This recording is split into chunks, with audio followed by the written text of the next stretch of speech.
Salve, salve, rapaziada! E aí, como é que vocês estão, mano? Bom, hoje a gente tá de vídeo novo aqui no canal. E dessa vez é mais uma obra nova, mano. Então, se você curtir, não se esquece de deixar o like aí e também se inscrever no canal pra ajudar a gente. Dito isso, bora pro recap. Kang-in é um agente especial de uma agência ultra secreta. O problema é que ele simplesmente vai parar no centro da Coreia do Sul sem saber onde está e quem ele é. O protagonista não se reconhece e conta com a ajuda de uma inteligência artificial que está embutida em seu corpo. Agora, ele busca descobrir o seu próprio nome e de onde ele veio. A história já começa com o nosso protagonista Kang-in. Ele está parado no meio de uma rua movimentada. Por algum motivo, o garoto parece completamente desorientado. Ele não tem ideia de onde está e não sabe nem mesmo seu próprio nome. Kang percebe que sua roupa tem um emblema das Forças Armadas, então presume que é um militar. Mas ele não consegue descobrir o porquê está usando um uniforme militar. De repente, Kang ouve um som e antes que perceba, o seu corpo instintivamente dá um soco em uma árvore próxima por conta própria. Parecia que o protagonista não tinha controle do próprio corpo e ele percebe isso. As pessoas que estavam passando nos momentos assistiram isso em estado de choque, com os olhos quase saltando e assustados, mas o próprio Kang não tem ideia do que aconteceu. Ele ouviu algo em seu ouvido e apenas se moveu instintivamente em direção à fonte do som. De repente, a voz o cumprimenta, como se eles se conhecessem desde sempre. O protagonista olha em volta, tentando identificar quem estava falando, mas a voz rapidamente explica que é uma inteligência artificial de suporte de combate integrada ao seu corpo. Kang fica extremamente curioso ao escutar sobre a IA.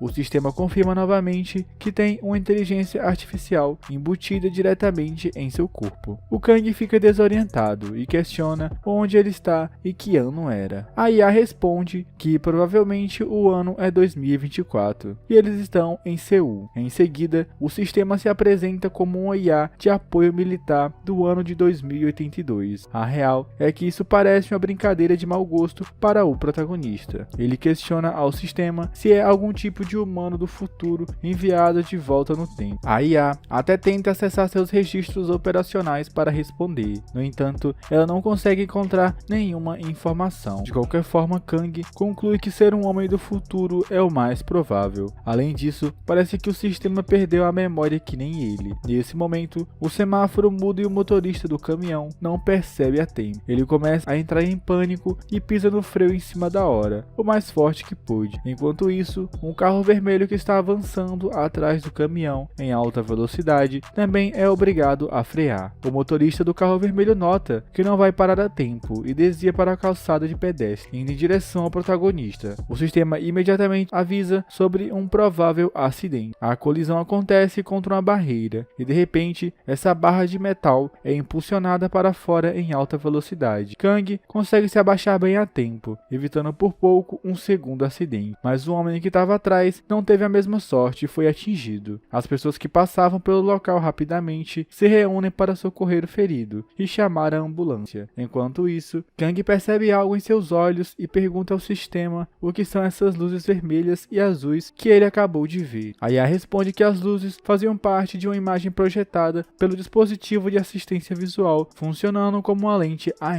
O protagonista percebe que só conseguiu se esquivar graças a essa projeção. A má notícia é que outra pessoa foi atingida e muito dificilmente ficará viva por mais de 5 minutos. Nosso menino não tem certeza se eles podem levar esse homem ao pronto-socorro dentro desse tempo. Nesse momento, o seu sistema sugere a realização de uma cirurgia de emergência ali mesmo. Kang obviamente não é médico e diz que não pode fazer isso, mas o sistema insiste que ele pode. Ela dá o passo a passo explicando que primeiro eles precisam verificar a condição do paciente. Nosso garoto tem inúmeras perguntas e ainda se sente perdido, mas ele quer que aquele homem sobreviva. Então, sem outra opção, ele segue o sistema e se aproxima da vítima. Kang nota que a ferida é profunda e perguntou preocupado ao sistema se eles realmente conseguiam fazer isso. A IA responde com confiança que já identificou as ferramentas de que precisam: uma linha de agulha, uma pequena faca e antisséptico. Isso deve ser o suficiente para a cirurgia. Kang repete os instrumentos em voz alta, chamando a atenção de um homem que estava sentado por perto. O homem pergunta ao nosso menino se ele realmente conhece algum processo de primeiros socorros. Se sim, o homem também se oferece para ajudar. Kang está grato pela ajuda e o instrui a reunir os itens necessários. Depois de alguns momentos com a ajuda da multidão, eles conseguiram coletar tudo o que precisava. Os espectadores parecem pareceu duvidosos e nervosos com um menino realizando uma cirurgia daquelas, especialmente porque ele não se parece nem um pouco com o médico. Eles temem que um procedimento difícil possa levar à infecção ou pior. A tensão no ar é espessa e está começando a pesar muito sobre o nosso menino. Ele silenciosamente pergunta ao sistema qual é o próximo passo agora, já que eles têm todas as ferramentas necessárias. A IA diz que pode guiar suas mãos para realizar a cirurgia se ele conceder controle temporário. Nosso menino adoraria saber o que isso significa, mas com a vida do paciente em jogo, ele não tem tempo para fazer perguntas, então relutantemente concorda. De repente, uma luz azul começa a brilhar ao seu redor e suas mãos começam a se mover por conta própria. Elas funcionam com rapidez e precisão. Em pouco tempo, ele está costurando a ferida do paciente. Seus movimentos são perfeitamente coordenados pela IA. De repente, um alerta vermelho pisca em sua visão, indicando que a perda de líquido vermelho excedeu os níveis esperados e a probabilidade de sobrevivência diminuiu. O protagonista não estava preparado para isso, e ele pergunta urgentemente ao sistema se eles podem realmente salvar o homem. Infelizmente, a IA não responde, e suas mãos de repente param de se mover. Em um momento de pânico, o protagonista acaba fazendo um ponto desajeitado, e a ferida do paciente começa a piorar. Depois de cometer esse erro, ele tem certeza que tudo vai dar errado. A cena muda para um pouco mais tarde no hospital. Os médicos ficam em torno de um paciente crítico que perdeu muito líquido vermelho e precisa de cirurgia imediata. Após uma operação longa e intensa, o cirurgião sai da sala. O médico assistente pergunta sobre a condição do paciente. O cirurgião anuncia orgulhosamente que o paciente sobreviveu. O assistente fica aliviado ao ouvir isso e curiosamente pergunta se a lesão não foi tão crítica quanto parecia. O cirurgião explica que a condição era realmente muito séria, mas o ferimento já havia sido controlado por alguma pessoa desconhecida. Essa pessoa desconhecida usou uma linha regular para costurar e conseguiu suturar tanto o interior quanto o exterior da ferida. O paciente não teria sobrevivido se não fosse por essa intervenção. Não tinha nem mesmo chegado ao hospital. O médico assistente fica impressionado com o fato de alguém ter usado linha de costura comum para costurar a ferida. O cirurgião então revela notícias ainda mais perturbadoras de que os pontos eram tão uniformes e consistentes como se fossem feitos com uma máquina de costura. O assistente acha difícil de acreditar, mesmo com todos os detalhes, nessa história. Só então, uma nova figura entra em cena, que se apresenta como o detetive Park Ji-jeon e imediatamente pergunta sobre a condição do paciente. O médico informa que o paciente está estável. Em seguida, eles rapidamente perguntam ao detetive se é verdade que alguém realizou a cirurgia na rua. O detetive confirma isso, acrescentando que ouviu que a pessoa estava gritando por um bisturi e acabou usando um estilete para o procedimento. Essa revelação choca ainda mais os dois médicos. O detetive, que realmente não entende nada de cirurgia, curiosamente pergunta se é realmente possível realizar a cirurgia nessas condições. O cirurgião rapidamente grita que é definitivamente impossível realizar uma cirurgia adequada nas ruas, especialmente com ferramentas não rudimentares. Os três discutem o absurdo da situação e curiosamente perguntam ao detetive Park onde está o herói misterioso. O detetive explica que testemunhas disseram que o homem pegou uma agulha de um kit de costura e assim que terminou o procedimento saiu silenciosamente, antes mesmo que a ambulância chegasse. A próxima cena nos leva a um banheiro público onde nosso menino misterioso está enxaguando as mãos. Aqui entendemos que a IA não parou de realizar a cirurgia naquele momento. Ela estava apenas calculando o caminho cirúrgico. Kang questiona porque a IA não tem memória. O sistema explica que suas memórias parecem ter sido redefinidas. O menino então pergunta se a IA se lembra de seu nome. O sistema responde que não. Ao ouvir isso, o protagonista decide dar um novo nome a ela. Então Kang diz que a partir de agora ela será chamada de Jeon Ji-in. O sistema não responde imediatamente e ele pergunta por que não está recebendo a resposta. A IA explica que está no processo de definir o seu novo nome. Ela também informa que ele pode mudar a qualquer momento se quiser. O protagonista então sugere brincando o nome Dragão de Fogo. Parece que ela ficou um pouco envergonhada com a sugestão e rapidamente insiste que Jeonjin soa muito melhor. Depois dessa conversa, Kang sai do banheiro. Ele mais uma vez percebe o emblema em seu braço que diz União da Terra. Em seguida, curiosamente pergunta ao sistema sobre esse emblema. Jeon explica que o emblema é de uniforme militar de operações especiais da União da Terra. Kang presume que Jeon é de 2082 e ele próprio é um agente das forças especiais, mas não faz sentido eles estarem em 2024. O sistema simplesmente responde que não tem informações para responder essa consulta. O protagonista rapidamente sugere usar a internet para obter mais informações, mas a IA recusa. perigosa, citando o risco de ser hackeada e definitivamente não está querendo que isso aconteça. Kang então pergunta ao seu sistema como ele está processando informações atualmente. O sistema explica que só recebe informações por meio de experiências sensoriais. Por exemplo, se o nosso garoto come algo delicioso, o sistema experimenta a mesma sensação.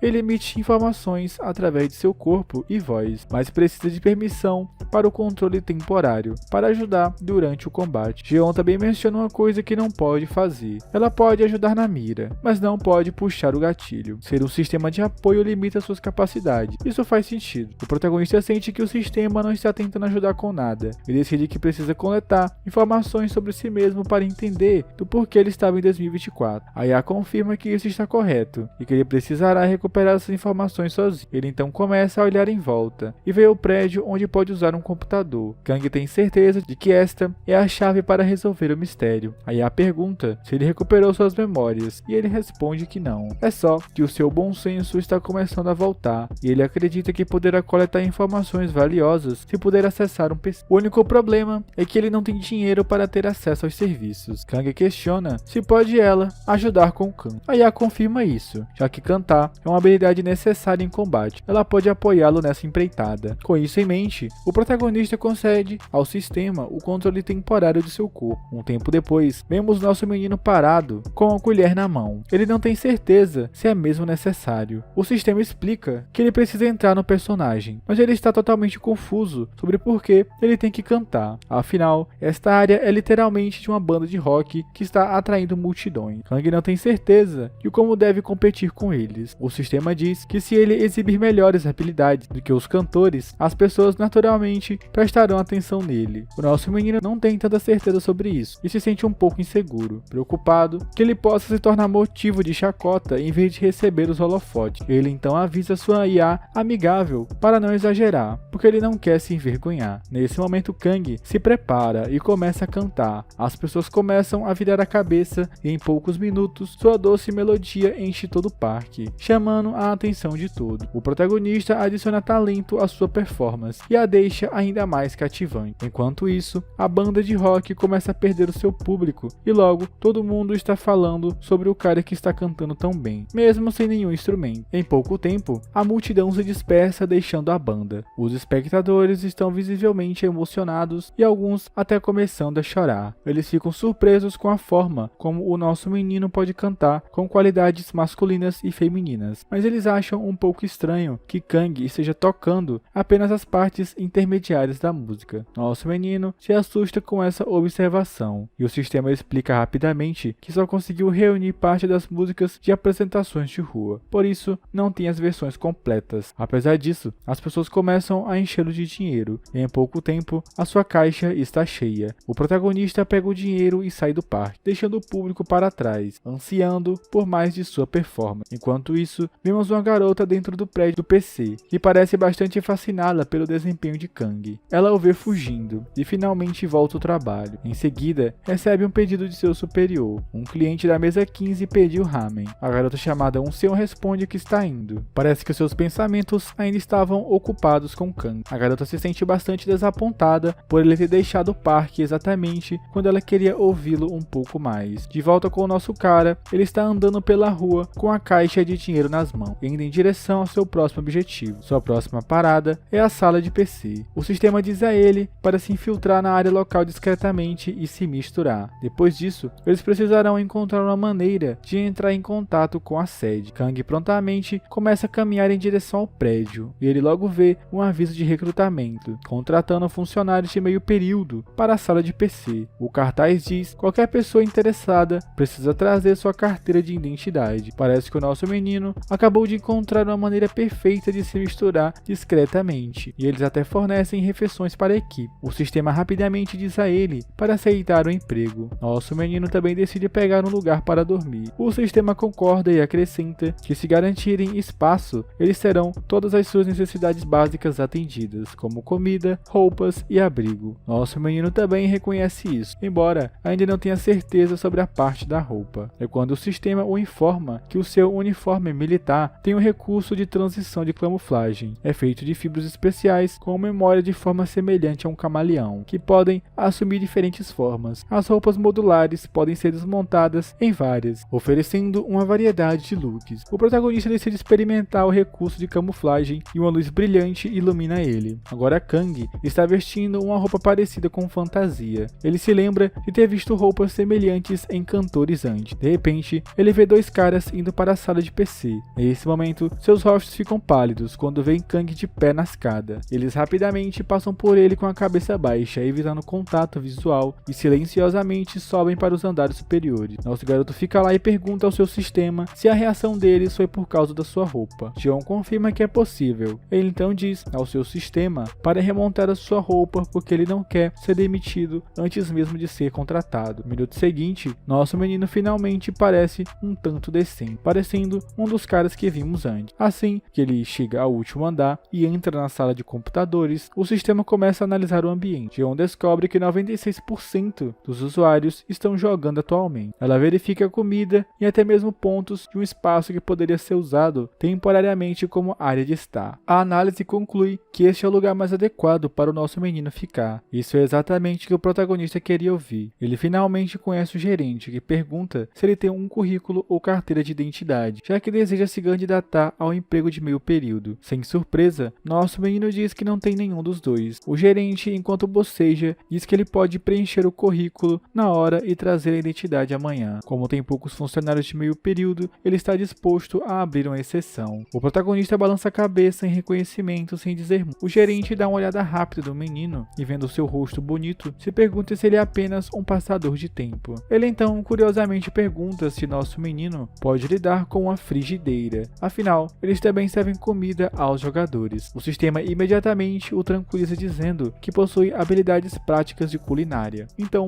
ele não precisa se desesperar. Com isso em mente, nosso menino diz com confiança ao gerente que ele pode lidar facilmente com isso. O gerente então lhe dá a tarefa de fazer um pouco de arroz frito. O protagonista caminha confiante na cozinha, examinando a área em busca de ingredientes para fazer o arroz frito. Ele calmamente diz ao sistema para preparar um pouco de arroz frito e garantir que seja saboroso. Nesse momento, Jeon assume o controle de seu corpo e avalia rapidamente a cozinha. Abre a geladeira e retira os ingredientes. Depois de pegar um cutelo e com a delicadeza impressionante, ele começa a preparar o prato. O gerente não pode deixar de notar o barulho e os movimentos habilidosos vindo da cozinha. Kang corta legumes com tanto talento que o gerente fica de queixo caído. Ele está suando surpreso que esse menino não está apenas fritando arroz congelado. Na verdade, ele está cozinhando do zero. O que é ainda mais desconcertante é que a refeição é preparada na velocidade da luz e cada prato parece delicioso. Nosso menino finalmente apresenta o prato perfeitamente elaborado ao gerente. O gerente olha a comida com desconfiança, porque uma velocidade de entrega impressionante é uma coisa, mas tudo é em vão se a comida não tiver um gosto bom. Relutantemente, ele dá uma mordida e começa a mastigar. Kang espera ansiosamente para ver se estragou o prato. O gerente mastiga com pouca expressão e depois de um momento, ele abaixa a colher dizendo que a comida é excepcional. O homem admite que estava tão perdido na delícia da comida que pensou brevemente que estava em um clube sofisticado. Nesse momento, a mesma garota que vimos antes entra e brincando pergunta ao tio se ele já está bebendo. O gerente prontamente apresenta a sobrinha ao nosso menino. Ele diz a Seon que esse é seu novo colega de trabalho. A garota se anima de felicidade ao reconhecê-lo como o mesmo cara que estava se apresentando do lado de fora mais cedo. O protagonista olha para ela sem entender. Ele não tem ideia de como ela sabe sobre ele. Seo se aproxima e pergunta do porquê ele está trabalhando meio período em uma sala de computadores. Kang responde que sempre foi bom em cantar e afirma que é bom em tudo. O gerente canta elogios ao protagonista e diz que está emocionado por ter alguém tão talentoso quanto ele, especialmente porque Seo não sabe cozinhar e sempre queima as coisas. O gerente pergunta se há um turno específico que ele prefere. O protagonista responde que está apenas procurando um emprego de meio período e gostaria que os turnos fossem flexíveis. Ele também menciona a necessidade de um lugar para ficar e pergunta se pode usar o depósito para esse fim enquanto trabalha. O gerente pergunta se ele não tem uma casa. Kang explica que está fora por um tempo. O gerente acha que é muita exigência, mas ele não suporta deixar esse talento escapar. O homem reflete sobre como a sala de PC ao lado é famosa por sua comida e acha que seu próprio lugar também pode se tornar famoso. Com isso em mente, ele decide contratar o nosso menino, oferecendo um lugar no depósito, almoço grátis e uma promessa de dobrar o seu salário depois de uma semana, mas com a condição de que ele ajude a aumentar as vendas com sua culinária. O protagonista vê sua chance e rapidamente concorda. Naquele momento, um menino e uma menina entraram na sala de PC. A garota parece desgastada, sugere que eles comam primeiro antes de jogar, mas o cara de óculos argumenta que a sala de PC também vende comida. A garota responde que a comida aqui não é muito saborosa. Só então, uma voz nítida chama a atenção dele, e é o protagonista com fogo nos olhos, que diz a eles para não julgarem a comida até que experimentem. Um tempo depois, Kang prepara uma comida deliciosa. Ele imediatamente ordena que Seo leve a comida aos clientes. Ela sai correndo com o prato na mão, enquanto a dupla ainda está duvidando se a comida neste lugar é realmente tudo isso. Seo finalmente aparece com um prato perfeitamente empratado, pegando a garota e o menino completamente de surpresa. Eles estão absolutamente perplexos, porque eles ainda nem começaram a jogar e de repente a comida já chegou. Os dois parecem céticos, resmungando que só pediram um pouco de arroz frito básico, mas essas coisas parecem muito chiques. Seo mal consegue conter sua empolgação, e ela diz a eles para irem em frente e tentarem primeiro. Finalmente eles decidem tentar, e no momento em que dão uma mordida, é como se encontrassem a verdadeira felicidade. Eles estão se sentindo como se tivessem deixado este mundo. Até se imaginam ficando gordinhos por comer esse tipo de comida regularmente. Os dois são capazes de fazer qualquer coisa apenas para conseguir outra mordida. Eles estão literalmente em lágrima e sua reação são tão exageradas que até as pessoas nas mesas próximas começam a virar a cabeça. Esses dois dizem que este lugar realmente tem o melhor arroz frito do mundo. O burburinho sobre essa comida deliciosa se espalha rapidamente e todos começam a pedir o mesmo prato. Seo corre para anunciar que 12 pessoas acabaram de pedir arroz frito de uma só vez. Os olhos do gerente praticamente saltam de seu crânio com a notícia. Ele imediatamente se vira para o menino e pergunta se ele pode lidar com todos esses pedidos. Kang suspira e pergunta baixinho para o sistema se ele consegue preparar 12 porções e torná-las tão incríveis quanto a última. Jeon garante a ele que o cozimento tático de campo é perfeito para lidar com grandes lotes e que manter a qualidade e a delícia é sempre a principal prioridade. 3 horas depois, vemos os olhos do gerente brilharem com os cifrões enquanto ele observa o número de vendas dispararem em apenas 3 horas. Ele está tão emocionado que promete um aumento salarial duplo para a próxima semana. O gerente finalmente perguntou ao menino seu nome, e o nosso menino puxa um nome aleatório de seu cérebro. Ele se apresentou como Kang-in. O gerente ganancioso nem duvida de sua verdadeira identidade e alegremente diz que fará o depósito para ele. O gerente saiu e o sistema perguntou se o nome que ele acabou de dar era real. O protagonista admite que apenas deixou escapar a primeira coisa que veio à mente. De qualquer forma, o sistema decidiu chamar Kang por esse nome até que ele se lembre de seu nome verdadeiro. E foi assim que o nosso garoto conseguiu um emprego. Um pouco mais tarde, o vemos sentado sozinho em frente ao computador, pensando em como ele conseguiu comida e um lugar para ficar, mas percebe que ainda precisa de uma identidade para receber o seu salário. Então, ele se vira para o sistema e pergunta se ele pode invadir o banco de dados. Jeon confirma que pode, dizendo que tem habilidades que vão desde o início do século 21 até 2082. Isso surpreende o nosso herói. Ele rapidamente pergunta se esse nível de habilidade poderia hackear um banco. Jeon responde que isso é possível, porque só tem habilidades relacionadas à infiltração. Kang se recosta na cadeira desapontado, pensando como ele conseguiu suas esperanças por nada. O menino se pergunta se ele está se infiltrando em 2024 em uma missão secreta. Ele então pergunta ao sistema se pode forjar uma identidade para ele. O sistema concorda imediatamente e pede o controle temporário dele. Depois de dar permissão, Jeon começa a invadir a rede administrativa do governo coreano para encontrar informações relacionadas a ele. Enquanto o sistema está ocupado com todas essas coisas técnicas chatas, o protagonista não pode deixar de sentir som, mas Jeon o leva de volta à realidade, o lembrando de manter os olhos abertos para coletar dados visuais corretamente. De repente, eles se deparam com algo significativo. O nome Kang já está registrado e a impressão digital corresponde ao nosso garoto. O protagonista não entende como poderia haver uma versão dele neste período de tempo se ele é um oficial das Forças Especiais de 2082. O sistema rapidamente começa a procurar por qualquer registro das Forças da Terra Unida em 2024. Um momento depois, ele confirma que não há registro de tais forças existentes neste ano. Isso só aumenta a confusão, pois significa que ele de alguma forma existirá simultaneamente em 2024 e 2082. Jeon diz que não pode fazer nenhum julgamento sem as informações adequadas. Então, o protagonista o instrui a se aprofundar nesses dados pessoais. Eles também podem encontrar uma pista importante. O sistema obedece rapidamente e depois de vasculhar seu perfil,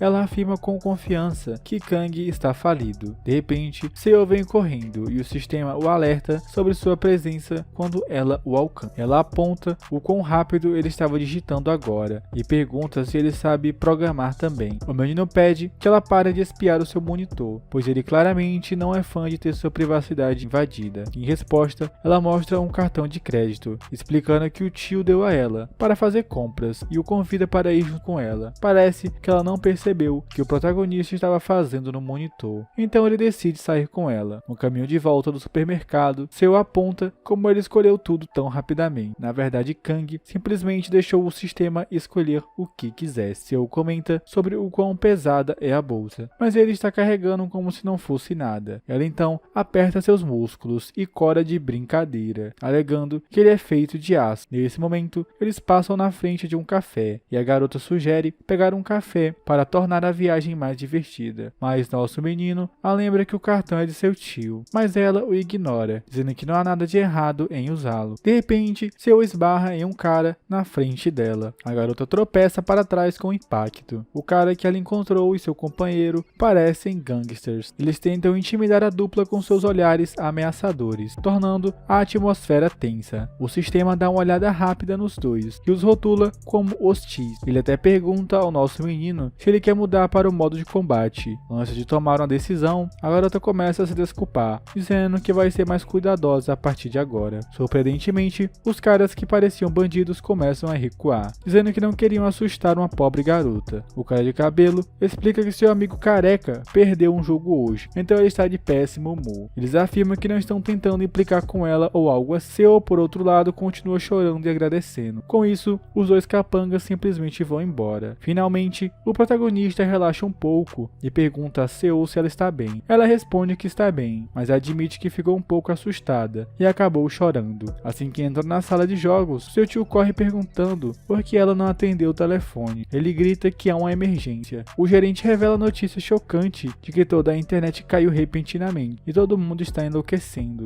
Ele ligou para o provedor, mas eles só estarão aqui dentro de uma hora. O rosto de Seo empalidece quando ela vê os clientes com raiva. O protagonista se vira para o sistema pedindo sua opinião sobre a situação. Ele se pergunta se os registros do governo que eles tentaram se filtrar podem significar que eles estão sendo rastreados por um hacker. O sistema revela que as técnicas de segurança em 2020 não são avançadas o suficiente para rastreá-los, mas Kang insiste que eles ainda devem verificar. Então o sistema decide começar verificando o servidor base temporário. Com isso em mente, Kang pergunta ao gerente onde está o servidor. O homem parece intrigado com a pergunta comum, mas responde que está no balcão e também pergunta por que ele está perguntando. O menino força um sorriso tranquilizador e diz que vai tentar consertá-lo. Assim que senta no computador, o sistema começa a verificar as coisas. Depois de um tempo, Jeon relata que, embora não haja nada que indique que eles foram rastreados ativamente, ele encontrou evidências de uma tentativa. Kang pergunta do porquê haveria uma tentativa de hacking em um cybercafé. O sistema explica que é um programa projetado para roubar informações pessoais. O conflito entre o programa de hacking e o programa de segurança fez com que a internet caísse. Aparentemente, esse servidor de cybercafé foi usado para fins de teste. Sem perder tempo, o menino diz ao sistema para descobrir quem é o hacker. Jeon rapidamente obedece e começa a rastrear a fonte. Um tempo depois, o sistema localiza a posição dos hackers. Ao que tudo indica, o hacker usou 7 servidores para evitar ser rastreado. 6 deles estão no exterior, mas um está próximo, indicando que eles provavelmente escolheram um cybercafé local para testá-lo. Falando em um café próximo, nosso menino se lembra daqueles 2 bandidos de antes e se pergunta se eles poderiam estar envolvidos em tudo isso. De repente, alguém ao fundo grita sobre ser desconectado, quando estava prestes a atacar o inimigo. O protagonista vê o cliente ficando cada vez mais frustrado. Ele se vira para o sistema e pergunta se há algo que possa ajudar a acalmar os clientes irritados. O sistema aponta que tratá-los com algo delicioso resolverá o problema. Nesse momento, Kang pega um item do cardápio e prepara. Ele oferece uma xícara de lanches a esse cliente agitado. Por mais irritado que esteja, o cliente não resiste ao fascínio do lanche grátis. Em um piscar de olhos, ele arranca o copo de suas mãos e coloca tudo na boca. Assim que essa delícia atinge seu estômago, ele é atingido por uma onda de dopamina, que o deixa completamente atordoado. Como esperado, o cliente começa a dançar alegremente, e nosso menino rapidamente começa a derramar mais lanches no copo do cliente, tentando manter as boas vibrações rolando. A garota fica impressionada com a forma como ele acabou de encantar um cliente com seus lanches, e ela está curiosa sobre o que diabos ele colocou neles para acalmar a raiva. A garota experimenta os lanches e instantaneamente se torna uma fã. Ela não consegue superar o sabor levemente picante que também é doce e salgado. O protagonista então oferece a ela outro copo e diz que está saindo para resolver o problema da internet. Depois disso, ele sai, deixando a garota corando enquanto sonha acordada em ter um herói como ele para se casar. Nesse momento, Kang vai direto para a base inimiga para pegar os hackers. Assim que chega à base inimiga, o sistema examina rapidamente o prédio e confirma que não há câmeras ou seguranças. Com isso em mente, nosso menino começa a subir as escadas. Ele ouve uma comoção vindo de cima. Para entender o que está acontecendo, o sistema amplifica as vozes e agora ele pode ouvir os bandidos em alto e bom som. Na verdade, eles estão ameaçando um aluno para fazer algum trabalho sujo para eles. E ouvir isso deixa Kang furioso. Enquanto isso, os bandidos lá dentro continuam a repreender o pobre menino, mas antes que possam fazer qualquer coisa, o protagonista aparece e chuta a porta da frente. Ele faz a sua grande entrada na sala como um homem sigma total. Os capangas rapidamente se viram para ele, enquanto o estudante de óculos estava em pânico no chão. Por um momento ele se acalma, mas então começa a entrar em pânico ainda mais, achando que Kang é outro bandido que está envolvido nessa bagunça. Agora ele tem certeza de que está oficialmente ferrado. Os bandidos perguntam uns aos outros se deixaram a porta destrancada, mas eles confirmam um ao outro que estava trancada. O bandido principal fica absolutamente furioso e exige saber como o nosso menino entrou na sala. O protagonista não responde e dá um soco sólido no rosto do líder, que faz líquido vermelho jorrar de seu nariz. Antes de prosseguirmos na história, vamos apresentar o cara de óculos. O seu nome é Seong Hwan. Ele é um estudante do primeiro ano da Universidade da Coreia e é fascinado por hacking de computadores desde jovem. Mesmo sendo apenas um calouro, os profissionais vêm até ele com perguntas. Seong é conhecido por ser um hacker talentoso. O seu apelido nesse meio é Chapéu Branco. Um dia Seong procurou um emprego de meio período para ajudar com empréstimos estudantis e recebeu um aviso de recrutamento inesperado. Ele ficou chocado com a oferta e com a quantidade de dinheiro na mesa. O cara ficou animado por finalmente conseguir um emprego em um campo em que ele era bom, mas obviamente tudo isso acabou sendo uma farsa. A empresa nem era legítima e ele acabou sendo espancado por esses golpistas. Foi naquele momento que Kang apareceu e nocauteou aquele gangster com um único soco. Parece que o protagonista está se sentindo um pouco mal depois de nocautear aquele cara com um único soco, mas seu sistema rapidamente o lembra de que essa é uma missão de infiltração, então eles precisam eliminar todos os inimigos que interferem em sua tarefa. Kang não consegue se livrar do fato de que ele é muito mais forte do que pensava. Aquele grandalhão acabou de desmanhar com um soco e está meio que mexendo com sua cabeça. O sistema então verifica os dois bandidos restantes, identificando que eles estão armados. No começo, nosso menino estava com medo de derrubá-los, mas o sistema garante a ele que não há nada a temer, desde que ele tenha ajuda com isso. Kang aponta o dedo para esses bandidos e questiona sua audácia de intimidar um pobre aluno. Ele até os chama de polvo idiota. Naturalmente, os bandidos não estão muito entusiasmados com o insulto. O cara com cabelo rapidamente ataca o nosso menino com a adaga na mão, mas Kang dá um chute rápido direto em seu rosto feio e ele bate no teto com tanta força que a sua cabeça literalmente faz um buraco nele. Nesse momento, o careca ataca ele com sua própria adaga. O protagonista se move tão rápido que é quase inacreditável. Com apenas um chute, ele derruba o bandido careca no chão. O protagonista fica maravilhado consigo mesmo e não pode acreditar que ele foi capaz de colocar aquele cara em um buraco com apenas um chute. O sistema revela que foi sua força de chute. Agora, é 5 vezes mais forte do que a de um humano normal. Enquanto ele está ocupado com suas novas habilidades sobre-humanas, o cara de óculos está enlouquecendo. Ele vê nosso menino resmungando para si mesmo e fica ainda mais apavorado, querendo saber se ele é um policial se comunicando via rádio. Seong está se sentindo aterrorizado porque não importa o quão inocente ele pareça agora, o seu passado não reflete um histórico sólido de hacker ético. Ele rapidamente começa a se desculpar com Kang, insistindo que não fez nada de errado e tentando explicar que está apenas seguindo ordem. Ele implora ao nosso menino para deixá-lo ir, alegando que ele é realmente um cara legal. O sistema rapidamente relata a ele que esse cara está dizendo cerca de 90% da verdade, pois parece ser um hacker de chapéu branco. O protagonista ainda quer saber quais são os outros 10%, então ele pergunta ao cara de óculos o porquê ele está aqui. O hacker tímido explica que ele foi enganado em um trabalho de meio período de verificação de segurança segurança e ficou preso aqui por 3 dias. Ele enfatiza que esses caras são muito ruins, que mesmo depois desse trabalho, eles planejavam fazer coisas piores. Kang então pergunta especificamente sobre que tipo de coisas o hacker está falando. Seong responde que é manipulação de ações. O protagonista acha estranho porque, olhando para esses capangas, ele pode dizer que eles parecem burros demais para esse tipo de operação. O hacker explica que foi instruído a criar um programa para manipular os comentários em fóruns de ações. Eles foram diretamente a um cybercafé próximo para instalar o programa. Kang aponta que provavelmente há alguém por trás dele, já que esses caras parecem ser subcontratados. De qualquer forma, ele se sente aliviado por não estarem mirando especificamente em seu território, mas ele ainda não quer deixar esses capangas escaparem, então decide chamar a polícia. O cara dos óculos fica em choque ao perceber que o nosso menino não é realmente o policial. Seung nervosamente pergunta se entrar em contato com a polícia ele não vai ter problemas por bater na porcaria desses bandidos. Kang educadamente explica que ele é apenas um estranho com a máscara que passou e ouviu um movimento, então ele basicamente acabou de salvar um aluno inocente. Depois disso, o protagonista começa a sair, mas o hacker rapidamente o chama e pergunta se Kang quer que ele fique até a chegada da polícia. Isso não é realmente o que o hacker tinha em mente, mas ele logo pergunta ao prota se pode bater nesses punks também. Kang pergunta do porquê ele faria isso. Seung admite que estava apenas com medo dos bandidos acordarem e ninguém está lá para salvá-los, mas Kang garante que eles não vão acordar tão cedo. Com isso, ele dá um soco e acerta na cabeça do careca. O bandido de repente se levanta, o que assusta o hacker. Eventualmente a polícia chega e fica perplexa ao ver o quanto esses bandidos foram nocauteados. Eles curiosamente perguntam o que diabos aconteceu aqui. O hacker relata que esses bandidos o mantiveram trancado por 3 dias, o espancado e exigindo que ele criasse um programa de manipulação de formulários de ações. Eles disseram que o eliminaria se ele falhasse. Os policiais mostraram um olhar desconfiado e perguntou como os bandidos acabaram assim. O cara entra em pânico e rapidamente tenta explicar que um transeunte ouviu a comoção e veio ajudá-lo. Os dois detetives começam a conversar entre si, sugerindo que esses caras parecem estúpidos demais para ter inventado um esquema para manipular os preços das ações, o que significa que provavelmente há outra pessoa por trás deles. Os outros policiais começam a tirar os bandidos feridos. O detetive diz a eles que quando esses caras acordam no hospital, eles devem ser interrogados minuciosamente, pois ainda estarão grogues e sob a influência de medicamentos. Então eles podem involuntariamente inserir alguma informação interessante. Também vemos o detetive Park de antes, que está envolvido desta vez. Ele pergunta ao seu colega policial quem poderia ter batido nesses caras dessa forma. Seu amigo explica que a vítima disse que era apenas um transeunte. Eles então discutiram seus próximos passos. O detetive sugere que eles devem descobrir quem era aquele transeunte. Ele explica que eles não precisam necessariamente prendê-lo, mas isso é muito importante para deixar passar sem investigação. A cena muda para o protagonista andando pela rua. Ele pergunta ao sistema se ele tem certeza de que o prédio não tinha nenhuma câmera. A IA explica com confiança que não há câmeras que capturaram suas ações. Nosso menino então aponta como um dos capangas rapidamente se levantou depois de ser atingido. O sistema explica que foi apenas uma reação instintiva, um reflexo esperado. Ele então pergunta se o sistema também pode fazer ligações. A IA responde tristemente que não. Com isso em mente, Kang decide que precisa comprar um celular. 3 dias se passaram. No dia seguinte, ao resgate do hacker, nosso menino foi ao endereço registrado para coletar informações, mas o lugar acabou sendo um campo vazio e estéril na província de Gangwon. Tudo que resta são rumores de que ele pegou fogo. Kang começa a questionar quem ele é e o que ele está fazendo ali, imaginando se ele está realmente se comunicando com o futuro ou se ele é uma pessoa do futuro que veio ao passado. Sem mais pistas para investigar, restam apenas perguntas, e ele não tem escolha a não ser voltar de mãos vazias. Um pouco mais tarde, o protagonista volta para a sala de PC, e todo o salão está cheio de pessoas. Os negócios estão prosperando ainda mais do que antes, em grande parte graças ao nosso menino que serve pratos especiais no café. Quando não está por perto, o dono do café não vende pratos especiais, e essa tática de vendas aleatórias inesperadamente causou um grande impacto. Agora, o protagonista estando lá ou não, o lugar sempre está lotado de clientes. Alguns vêm apenas para comer, mas a maioria usa o PC por 1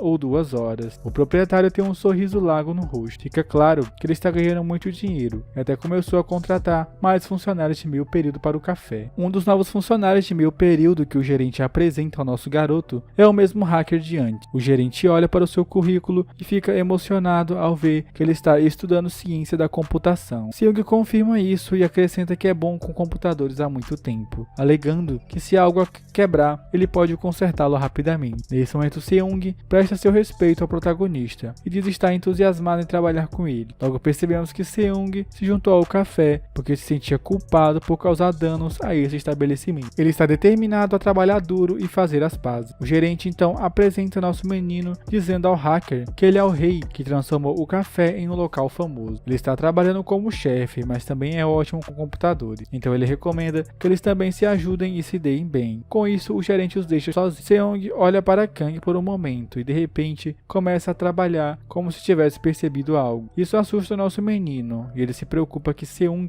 possa tê-lo reconhecido como o cara mascarado que o salvou. Mas esse não é o caso. Seung simplesmente aponta que o nosso menino é um pouco mais velho que ele. Eles apertam as mãos como um gesto de boa vontade. O tempo todo, o sistema diz a Kang para apenas dizer ao proprietário para demitir Seung, argumentando que trabalhar com alguém que ele resgatou é arriscado e pode estragar o seu disfarce. O protagonista apenas solta um suspiro e responde baixinho à sua IA, que Seung acabou de chamá-lo de irmão. Então, como ele poderia fazer com que ele fosse demitido? Um pouco depois, o protagonista sai para fazer as compras. O sistema tem a lista inteira marcada, confirmando que eles compraram todos os itens. Os recibos estão sendo cuidadosamente mantidos. Kang aponta como o sistema parece especialmente meticuloso sobre o dinheiro e comida. O sistema tenta responder e falha por um momento. De repente, ele pisca um aviso sobre um risco de incêndio, mas quando Kang olha para frente, ele não vê nada. Ele acredita que o sistema parece intencionalmente tentar mudar de assunto para evitar a sua pergunta anterior, mas o sistema insiste que ele não está se esquivando do assunto. Nosso garoto o chama de mentiroso. De repente, uma explosão ocorre no último andar de um dos prédios próximos. Kang acredita que deve ser capaz de apagar e está confiando no seu suporte de combate. Com isso em mente, nosso garoto se prepara e tenta liberar um feixe de extinção de incêndio, mas nada acontece. O sistema então pergunta se ele perdeu suas células cerebrais ou algo assim. De qualquer forma, ele pergunta a Jeon sobre a maneira mais fácil de apagar o fogo. A IA explica que chamar um caminhão de bombeiros é a opção mais fácil, mas parece que não há tempo para o caminhão chegar. As pessoas presas lá dentro estão gritando por socorro. Aparentemente, há uma garota presa no telhado, e nosso menino não vai ficar sentado, girando os polegares, esperando o caminhão chegar. Ele então rapidamente puxa sua máscara e pergunta ao sistema o tempo estimado de chegada do caminhão de bombeiros. O sistema responde que levaria quase 4 minutos, mas as chamas provavelmente atingirão o telhado dentro desse tempo. Se não agirem agora, há 99% de chance da menina não sobreviver. Kang imediatamente diz ao sistema para encontrar uma rota de entrada. O sistema destaca o melhor caminho. A única opção é escalar o prédio diretamente, pois não há caminhos disponíveis. Essa rota também o ajudará a evitar o gás tóxico. Nesse momento, Kang usa seus reflexos de ninja e começa a fazer parkour até o topo. Quando atinge uma altura considerável, ele pede ao sistema para verificar se há sobrevivente nos outros andares. O sistema responde que não consegue detectar nenhum. Tendo isso em mente, ele começa a escalar ainda mais alto. Os espectadores começam a se perguntar se há um Homem-Aranha subindo o prédio. De repente, o sistema pisca um aviso vermelho, afirmando que um risco de explosão foi detectado à frente. Mas depois de alguns movimentos habilidosos, ele finalmente chega ao topo, onde encontra a garota sentada no canto. Kang estende a mão e a garota começa a chorar. Ela o chama de Salvador. De repente, uma explosão gigante abala a área, deixando a garota com os olhos arregalados em choque enquanto grita. O protagonista diz a ela para calar a boca, porque ele está calculando a melhor rota. Infelizmente, parece que não há outro caminho, além de pular do prédio diretamente. Antes de fazer algo tão arriscado, ele pergunta ao sistema se pode segurá-la e pular para o próximo prédio sem se machucar. O sistema avisa que muitas pessoas estão assistindo. Se virem suas habilidades sobre-humanas, isso vai explodir o seu disfarce e tornar muito mais difícil para ele se encaixar ali. É quando ele vê um varal próximo e pergunta ao sistema se ele deve usá-lo para descer. A garota rapidamente protesta que não é uma boa ideia, enquanto o sistema explica que as partes inferiores do prédio estão envoltas em chama, tornando todas as rotas de fuga inseguras. Mesmo assim, nosso menino decide pegar o varal e usá-lo para amarrar a corda até o próximo prédio. Isso assusta ainda mais a garota, e ela deixa claro que não vai arriscar sua vida assim. Por outro lado, o sistema revela a Kang que esse método ainda é uma opção viável. A garota continua questionando como eles podem andar na corda bamba a essa altura, mas o protagonista garante a ela que vai apoiá-la. Com isso, ele rapidamente prende uma extremidade da corda ao prédio e Jeon diz a ele para jogar a outra extremidade para o próximo prédio. Como arremessar é uma ação fácil, ele não pode errar. Respirando fundo, nosso menino gira a corda e a joga com toda a força, murmurando sobre como esse sistema pode literalmente cozinhar, mas não pode deixar de jogar uma corda. Felizmente, a corda se prende ao outro prédio. Nesse momento, ele agarra a garota em seus braços, começa a atravessar a corda bamba, deixando as pessoas abaixo totalmente maravilhadas. Agora eu continuo orando aos deuses enquanto ele diz a ela para ficar quieta. Kang está bastante confiante de que eles vão conseguir atravessar em pouco tempo. Ou assim ele pensou. O sistema de repente o avisa que a corda está quebrando, mais rápido do que o esperado. Kang rapidamente pergunta quanto tempo ele pode segurá-los. O disfarce responde que nesse ritmo a corda vai quebrar antes que eles consigam chegar. Nesse momento a corda começa a queimar. O protagonista em pânico joga a garota no ar, em direção ao telhado do outro prédio. Felizmente ela pousa no telhado com segurança, mas a corda mal se segura e Kang rapidamente agarra a corda desgastada. Com seu apoio, ele se manobra contra o prédio e começa a subir. Ele finalmente chega ao telhado e pousa. No fundo do seu coração, estava quase parando, porque ele quase pensou que ia se ferrar. Nesse momento, a garota cuida de seus ferimentos, quando de repente, o protagonista aparece e a assusta. Ela rapidamente pergunta como ele está vivo. Se pergunta se ele é algum tipo de super-humano. Kang apenas encolhe os ombros e diz que ela pode pensar o que quiser. A garota logo questiona do porquê ele está falando com ela tão casualmente e pergunta se ele é um de seus fãs. O protagonista apenas permanece quieto porque literalmente não tem ideia de quem ela é. Enquanto a garota desvia o olhar, o protagonista começa a repreender a sua IA, dizendo que mal saiu vivo daquela situação perigosa e questionando que tipo de péssimo suporte de combate é esse que não pode fazer julgamentos adequados. De repente, a garota se aproxima e pergunta se ele é o chefe do Cybercafé. Isso choca o nosso menino e ele não tem ideia de como ela o conhece. Nesse momento, o corpo de bombeiros chega e as chamas são finalmente apagadas. O vídeo do ato heróico de Kang se torna viral e mais uma vez o detetive Park está envolvido no caso. Ele está coçando a cabeça, tentando descobrir se o cara que resgatou a garota era um alpinista ou um especialista em corda bamba. O seu parceiro pergunta se ele tem alguma pista de quem pode ser, mas Park admite que não tem. Ele puxa um saco plástico cheio de mercadorias e explica que esta é a única pista. Eles encontraram a bolsa perto do prédio, mas faz sentido que o homem que tenta resgatar a garota deve ter colocado no chão. Parece que nosso cara está lentamente se tornando uma espécie de Batman. Eles abrem a bolsa encontrando apenas itens usados para cozinhar. Há um recibo, mas está molhado e rasgado, dificultando a leitura. Parece que o nome da loja ainda esteja visível. O parceiro questiona se é mesmo necessário aprender sobre esse cara. Não é o caso deles investigar um incêndio que foi causado por um problema elétrico ou vazamento de gás. De repente, o detetive Park recebe um telefonema de seu superior. O veterano explica que não foi um simples curto-circuito ou vazamento de gás, foi um incêndio criminoso elaborado. Eles ainda estão perfurando os detalhes, mas um falecimento já foi relatado no terceiro andar. Ambos os detetives se sentem irritados ao ouvir isso, já que eles pensaram que não haviam vítimas e que poderiam encerrar o caso rapidamente. Park então reconhece a situação, afirmando que ele vai começar a investigação imediatamente, começando com a procura do mestre da corda bamba. A cena muda para o protagonista. Ele e a menina estão saindo da estação de banho pública. Ela parece totalmente revigorada depois daquele banho incrível, enquanto o nosso garoto está irritado por ela estar fazendo ele pagar por seu dia de spa, mesmo que tenha sido ele quem a salvou. Com lindos olhos de cachorrinho, ela pergunta se ele não sente um pingo de simpatia por uma pobre garota que acabou de perder a sua casa em um incêndio horrível. Ela fica séria, explicando que morava sozinha e não tinha para onde ir, porque fez empréstimos estudantis para se matricular na faculdade. A garota conta que estava planejando trabalhar meio período para sobreviver, mas agora não tem certeza de como vai sobreviver. O protagonista diz que é só ela conseguir um emprego de meio período. A garota responde que nem superou a perda de sua casa, então questiona como ela pode começar a trabalhar imediatamente. Nosso garoto começa a se afastar, percebendo que ela está apenas sendo uma rainha do drama. A garota rapidamente pergunta se o Cybercafé está contratando funcionários de meio período e começa a se apegar ao nosso menino, implorando para que ele a deixe entrar. Kang a ignora, dizendo para falar com o chefe, pois ele também é apenas um funcionário parcial e não pode realmente ajudá-la a conseguir um emprego. Eventualmente, ele desiste e pergunta se ela é boa em alguma coisa. Ela orgulhosamente afirma que é ótima em stream de jogos e que as pessoas até a chamam de beldade do stream. Já que ela não tem um computador em casa, ela sempre transmitia de um cybercafé. Kang Kang dispara perguntas rápidas e depois de um tempo, ele decide deixá-la enviar o seu currículo. Minutos depois, eles retornam à sala de PC e são recebidos com um olhar surpreso de Seo. A streamer se apresenta rapidamente como Yoon e exibe um sorriso brilhante, mas Seo se vira para o nosso menino e lembrando de que ele tinha saído para comprar molhos, então questiona por que ele voltou de mãos vazias. Ele responde sem jeito dizendo que os perdeu enquanto assistia ao incidente do incêndio. A garota ri ao pensar que ele estava tão animado com o fogo que literalmente perdeu suas coisas. O protagonista logo diz que eles podem simplesmente reduzir o dinheiro de seu salário. De repente, o sistema o chama relatando que com base em sua análise do incidente, há uma chance de muitas pessoas terem filmado o incêndio. Então diz que eles precisam pesquisar na internet para coletar informações sobre o que as pessoas viram. Kang caminha rapidamente em direção ao PC,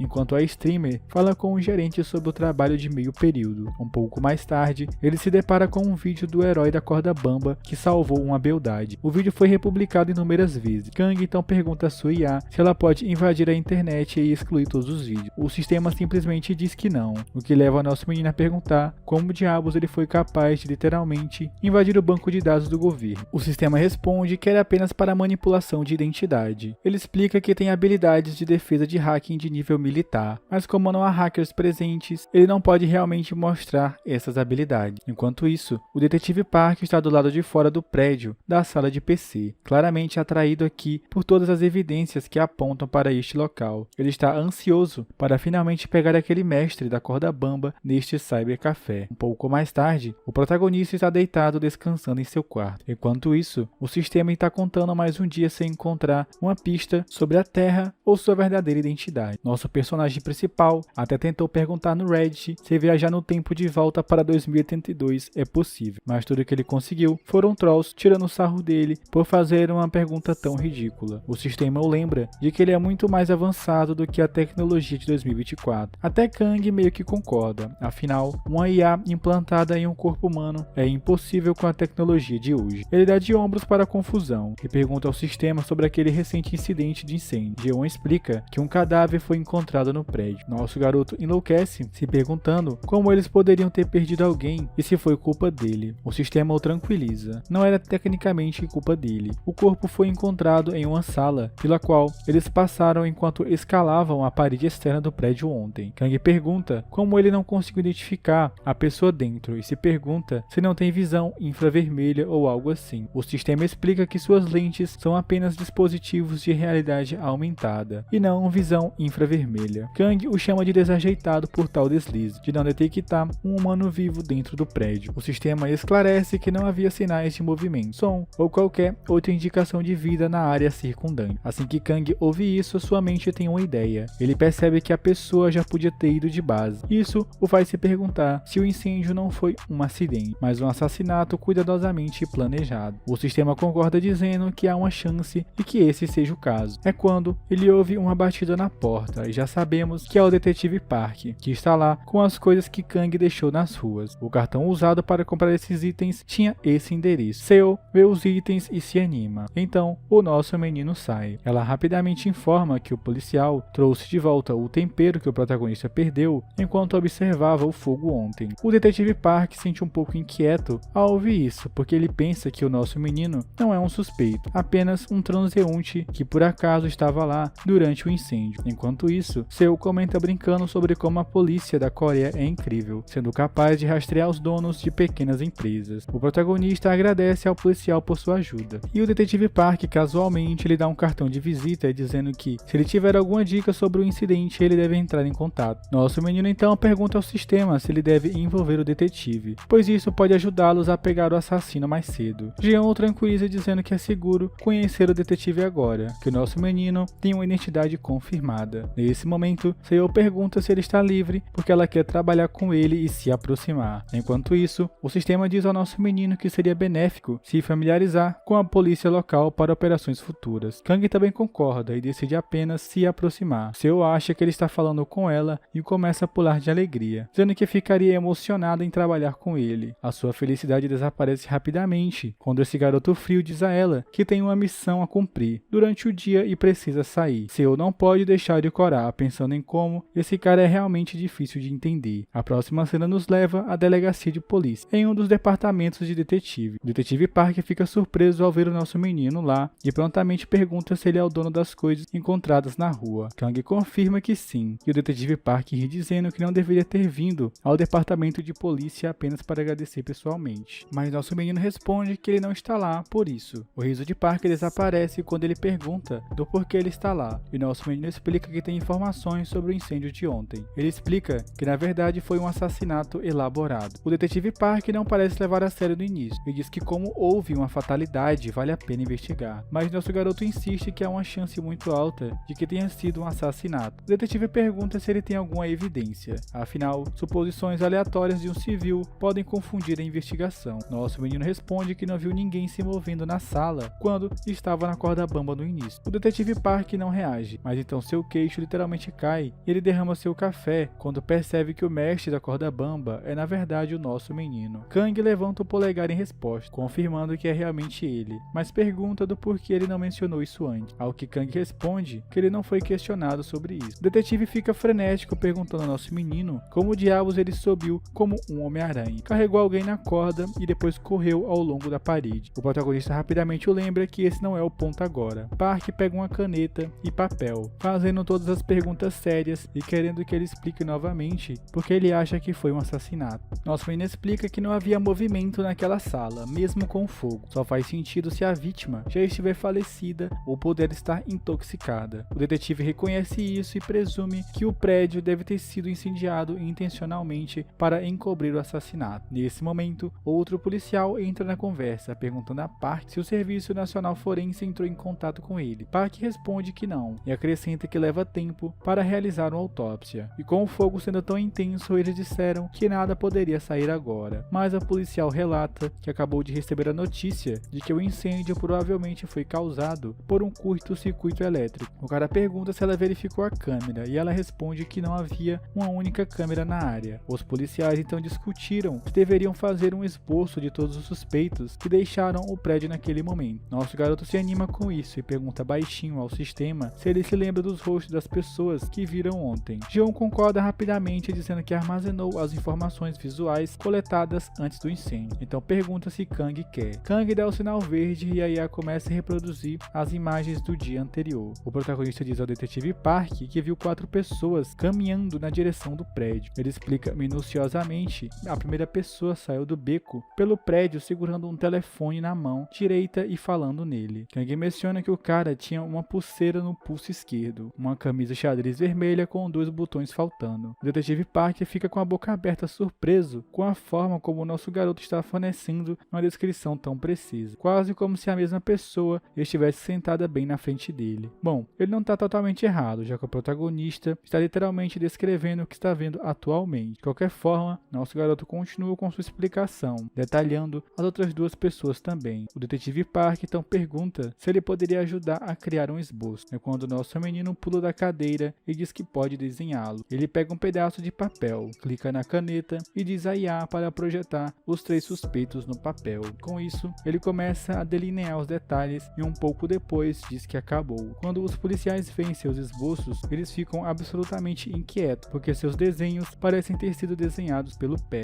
Mas honestamente é melhor do que nada. Nosso menino amassa o desenho e o joga de lado, dizendo que precisa de mais tempo. O detetive reconhece isso. Kang então xinga o sistema perguntando por que ele não desenhou sozinho. A IA explica que ele só pode se mover se tiver controle temporário. Enquanto isso, os 2 detetives estão ocupados ligando para um desenhista profissional. Nesse momento, uma luz azul ofuscante brilha e a sutileza de Kang chama a atenção de ambos os detetives. Quando eles olham, vem o protagonista desenhando como se fosse uma máquina de impressão, sem suar a camisa, enquanto desenha toda a imagem em um piscar de olhos. Todos ficam surpresos ao ver isso, porque seus esboços parecem ter sido feitos por uma máquina. Eles perguntam se ele é algum tipo de gênio. Nosso menino acrescenta os 3 esboços e aponta que apenas 3 pessoas deixaram o beco antes do início do incêndio. Se o acusado estiver fugindo, ele está entre esses 3. Todo o escritório fica maravilhado com essa conclusão perspicaz. É aí que o oficial sênior se apresenta e ordena que sua equipe verifique as identidades desses 3 imediatamente. No dia seguinte, estamos de volta à sala de PC,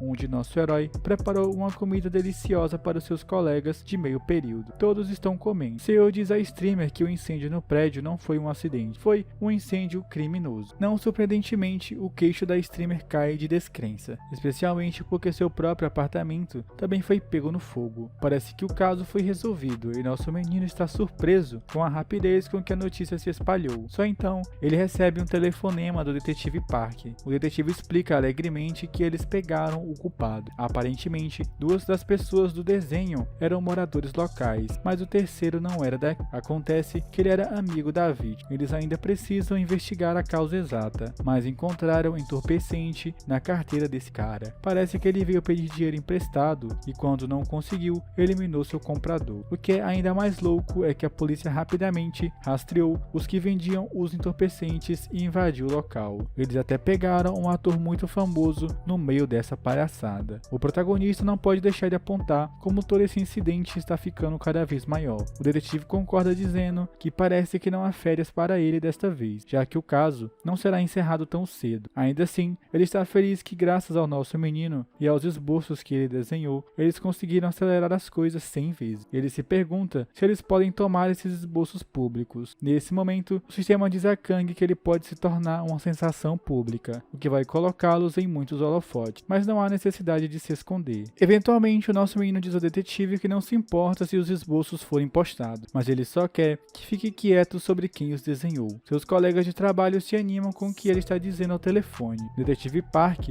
não pode deixar de apontar que ele é um verdadeiro herói. Kang ignora dizendo que está apenas fazendo seu trabalho. Os outros se animam ainda mais rapidamente, perguntando o que ele desenhou para o detetive Park. O protagonista apenas ignora, alegando que era apenas um pequeno rabisco. Os 3 começam a rir, provocando que o desenho deve ter sido muito ruim, se ele não quiser que mencionem que ele desenhou. Mas nosso menino apenas diz que eles podem pensar o que quiserem. De repente, há comoção nas proximidades, e parece que um cara acabou de derramar seu ramen. Seo murmura sobre como esses clientes desajeitados continuam derramando ramen. O hacker diz à streamer para cuidar da limpeza. Minutos depois, Yoon termina de limpar a bagunça, e ela começa a pensar em pedir um bônus ao chefe por isso. De repente, ela esbarra em alguém enquanto anda desajeitadamente por aí. O cliente cai no chão, e a garota entra em pânico, pedindo desculpas repetidamente, perguntando se ele está bem. O homem diz a ela para ter cuidado e reclama que ela machucou seu pulso. Enquanto isso, o protagonista assiste a cena inteira e pergunta ao sistema se o pulso está realmente quebrado. João relata rapidamente que, com base no movimento das mãos, existe a possibilidade de uma fratura, mas para ter certeza, ele precisaria tocar a mão e observar a resposta da pessoa. Kang dá luz verde e então se aproxima. Ele agarra o pulso do cliente e o sistema rapidamente relata que os músculos, ligamentos e articulações estão bem e sem danos ósseos, mas o pulso está torcido. Kang prontamente diz ao cliente que seu osso está bem, é apenas uma leve entorse e garante que ajudará a doer menos. Seo não pode deixar de sentir admiração. O hacker ressalta que nosso menino também é muito bom em massagem. A garota que pensa em se machucar, já que é a única maneira de conseguir a massagem dele. Kang, por outro lado, diz ao homem para evitar qualquer trabalho extenuante até amanhã, caso contrário vai piorar. O homem explica que não pode viver sem cozinhar, faz parte do trabalho dele. Ele revela que dirige um food truck e está sendo gravado um filme perto, então